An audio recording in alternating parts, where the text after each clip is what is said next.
Hi there. We're going to work our way through creating a Savage Worlds character in the savaged.us character creator. I started my character inside the East Texas University setting, and I'll be building them within the setting rules. That all happens automatically because the campaign has already been set up in savage.us. Now, the first thing I'm going to do is decide on a name for my character. It helps when you're starting this to have a concept of the kind of character you want. You're a student at East Texas University, or a freshman, you've just come out of high school, it's your first time at university, you're very wet behind the ears, so what do you like? My idea is that Eddie Warshawski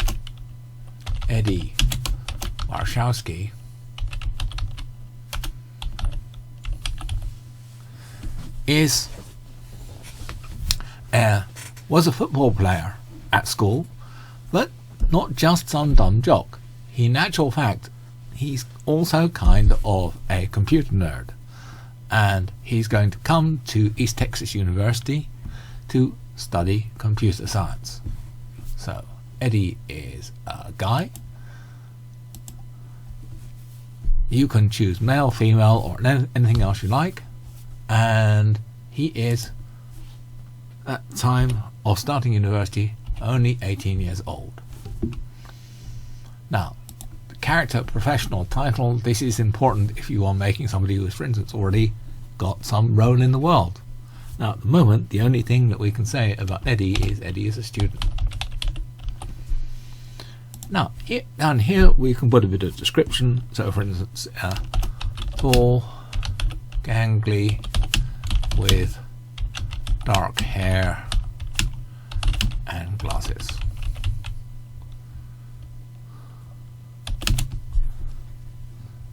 Now, what's the player's name? My name is Timon, and my major at ETU is computer science.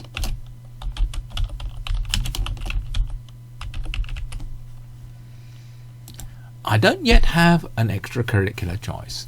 So extracurricular activities are something you can get into later in ETU. It's best just to leave that for now. Background was a football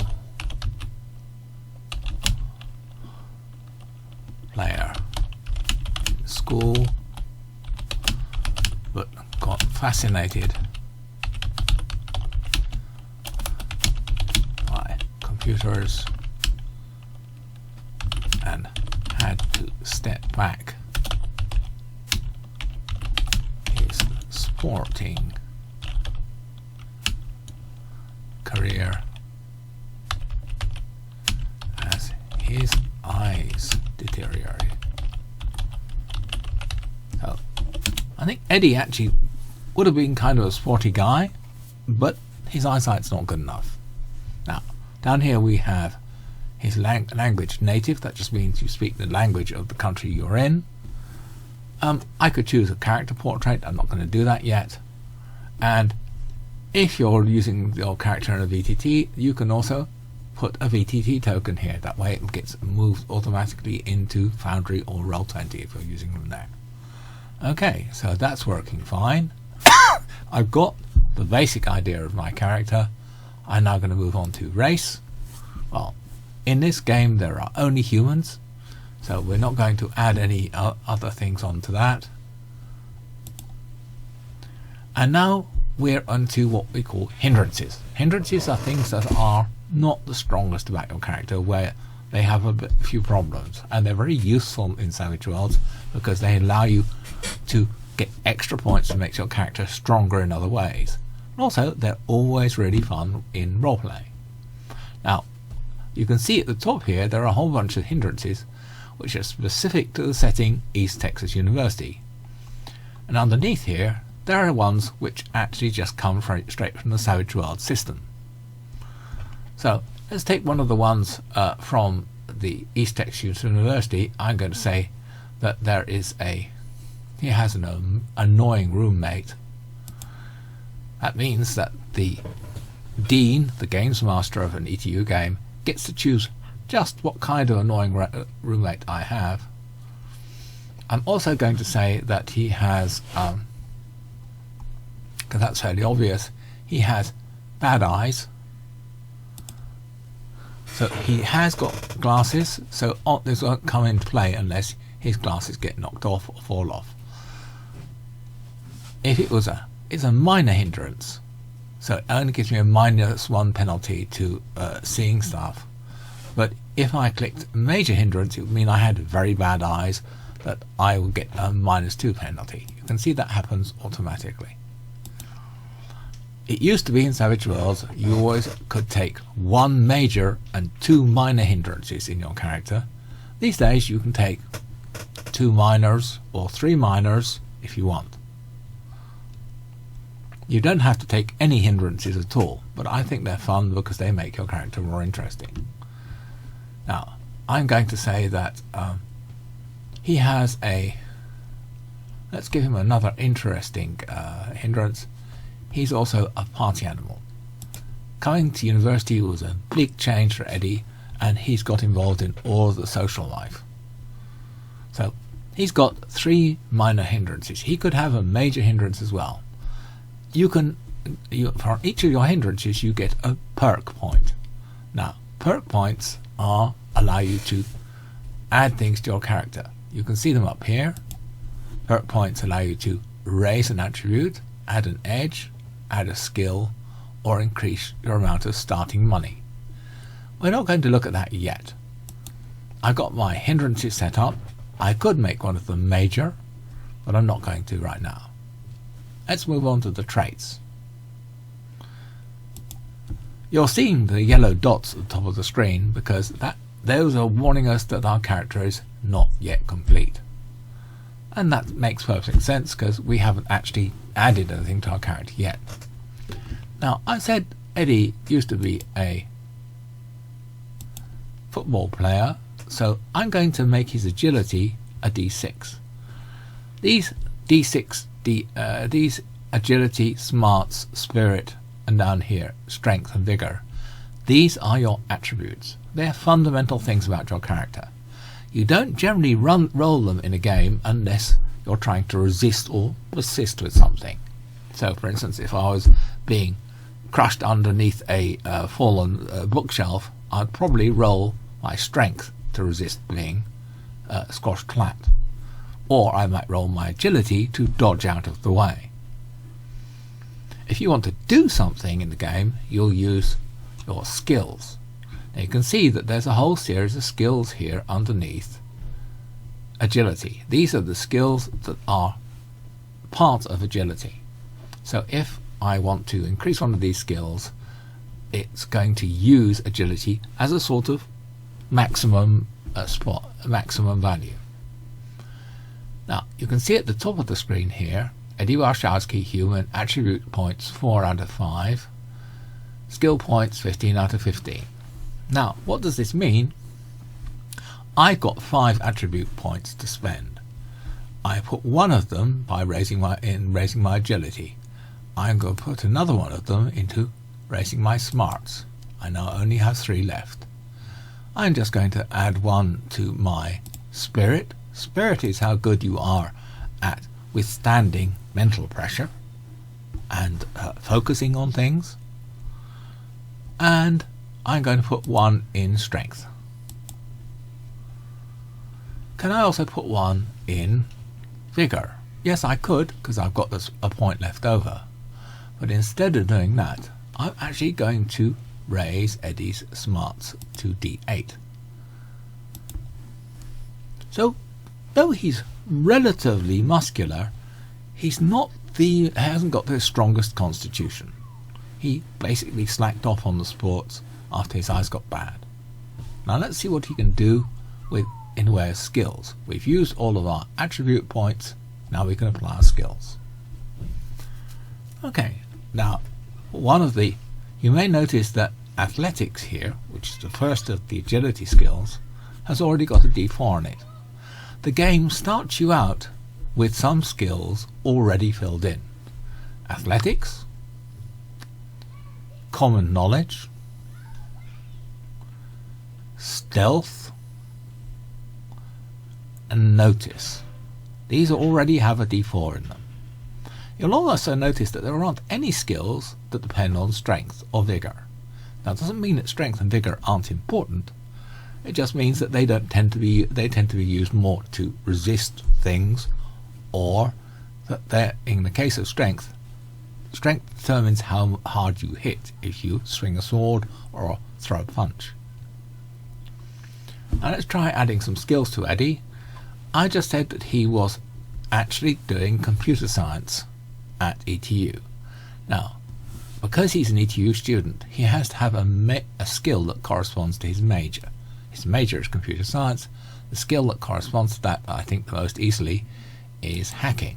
So I'm going to give him a D6 in hacking. And you'll notice at the top of the screen here, I've used up 2 skill points.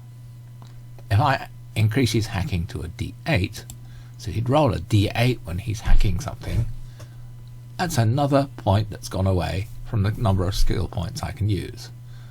What happens if I go up to a D10? Oh, suddenly I used 2 skill points. And that's the relationship between skills and attributes. The attribute here, smart, is D8. It costs me 1 point to take a skill up to D8, but the moment I go past D8 to D10, it costs me 2 points. So this is the relationship between skills and attributes. So having a high smarts makes it more likely that it makes it easier for you to be good at hacking. But it is possible to be good at hacking without having a high smarts. It's just it will cost you a lot of skill points. Now, something else I'm going to do for Eddie, look, he's quite good at noticing things. I'm going to say he's got picked up some electronics because he built his own computer, and I'm going to give him some academics. He's quite good at studying. I'm also going to say on the athletic side, he still does have some ability to move, jump, run, climb, because of his he used to be good at sports.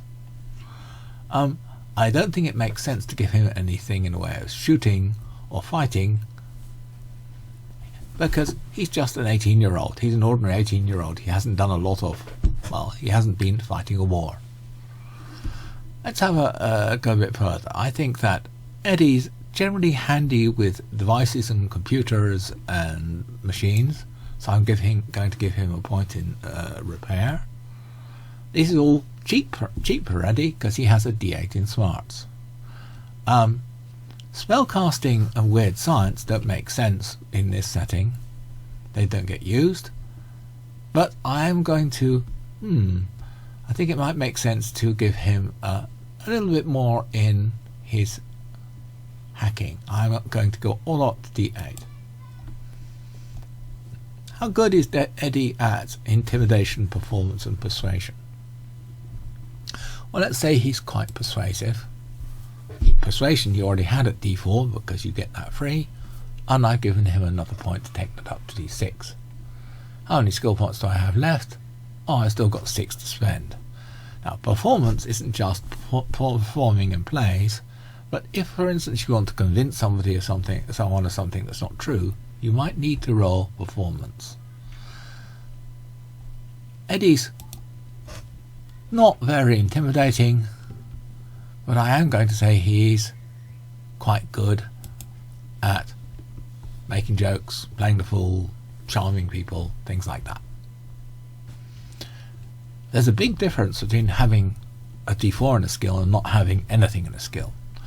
If you're rolling to do something with, for instance, performance, if you were trying to impress somebody at a party, then you'd roll a D4 and a D6. If you don't have performance, you'd still be rolling a D4, but you'd be taking 2 away from your results. So it's much harder to be successful if you aren't skilled at something. Okay, do we still have skill points to spend? Yeah, I still got 4 left. I'm going to say that actually Eddie is a skilled driver. Anyone can drive a car ordinarily, but Eddie's good at driving fast and has driven off-road a few times. I'm going to say also that I'm going to take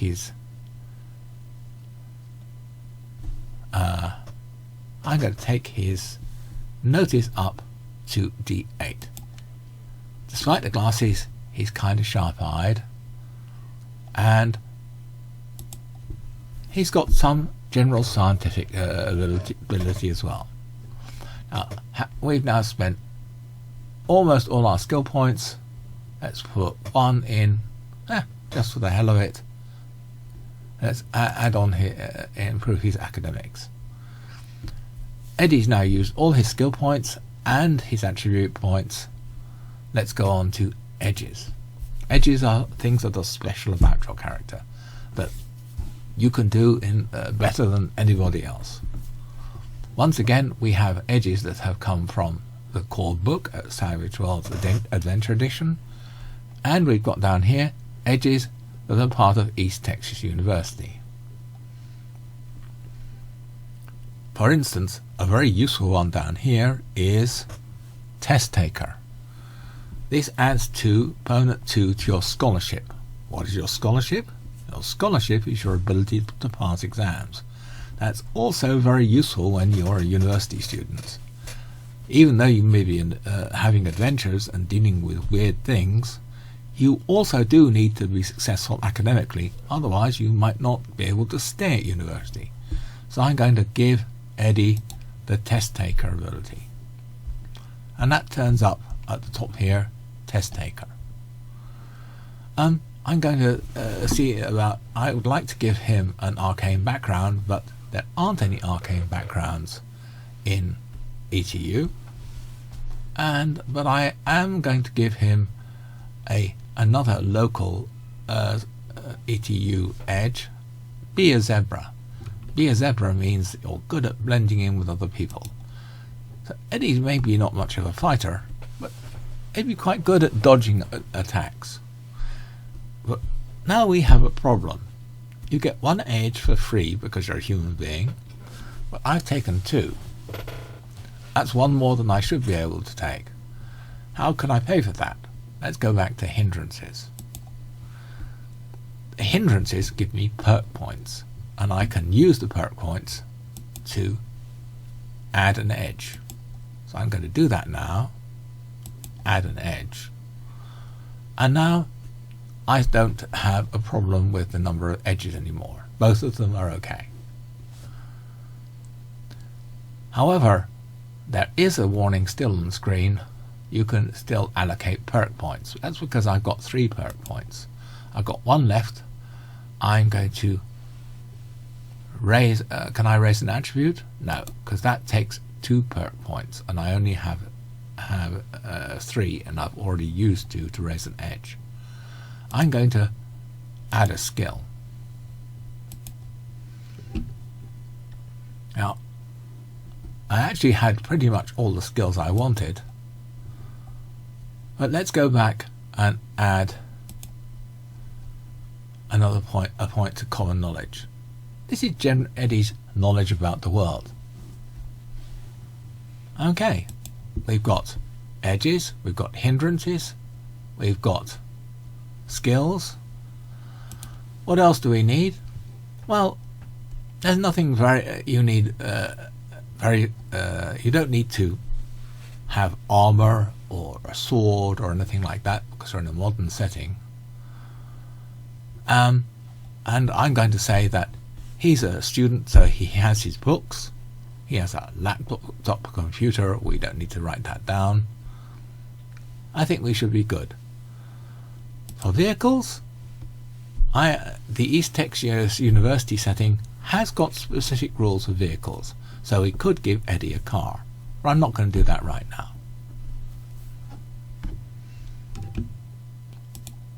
With that done, we don't have any allies yet. The journalists are writing down things that have happened to your character. Advances is for improving your character after you get experience. Now we're finished. So this is our stat block, and we can Eddie Wachowski is complete. He's got D6 agility, D8 smarts, spirit D6, strength D6, vigor D4. He's got skills in academics, athletics, common knowledge, driving, electronics, and so on. His scholarship is 2. That's because he took the test taker edge. His toughness is 4. The toughness is not something we had to enter. Toughness depends on your vigor. So if he had a higher vigor, he'd have a higher toughness. His parry is 2. Parry is something you get from the fighting skill. Eddie doesn't have a fighting skill. He's never been a fighter.